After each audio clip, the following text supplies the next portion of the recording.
I think that it's really important right now that we discuss different coping mechanisms for anxiety, so let's get into it.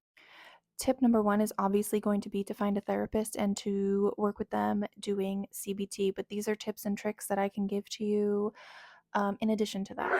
Now, if you've been here for a while, you are not going to be surprised by my first tip, which is journaling.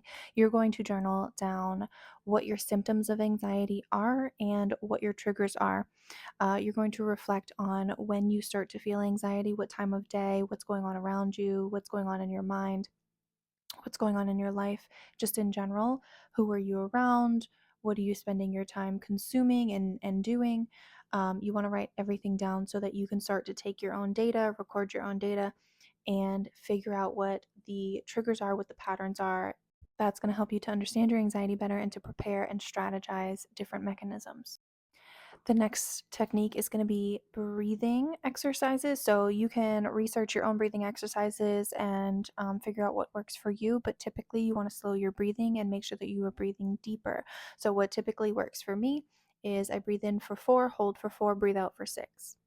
If you don't already have a meditation app, Insight Timer is a really good one, but you can choose your own if you have a better one or if somebody else has a recommendation. But Insight Timer is a free app and it has tons of guided meditations. Now, there is even a meditation feature on like Netflix and stuff like that. You can probably find some on YouTube, so whatever works for you. But you want to practice mindfulness, grounding techniques, and meditation. Grounding exercises are going to be really helpful too to bring you back into this moment. A lot of times, anxiety has to do with the future. We're worrying about what's going to happen. We catastrophize and we get kind of hyper focused on that. So, you want to bring yourself back into the moment. So, you're going to do this with grounding exercises. One grounding exercise is the 5, 4, 3, 2, 1 method, which is identifying 5 things that you can see, 4 things you can touch, 3 things you can hear, 2 things you can smell, and 1 thing that you can taste.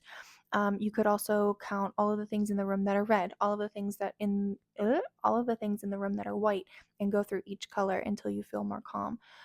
Things like that. That's just going to bring you back into the moment. Now, CBT is something that you want to work with a therapist for because they're going to have a lot more knowledge than I. But there are workbooks and exercises and activities that you can find online for cognitive behavioral techniques and cognitive behavioral therapy. So, this is going to be things like reframing negative thoughts. There are books even about this. That can help you to understand how to reframe your mindset. This is really important. This is a really big part of what helped me on my journey. So if you would like to know more about that, please leave a comment. Another thing that I think is really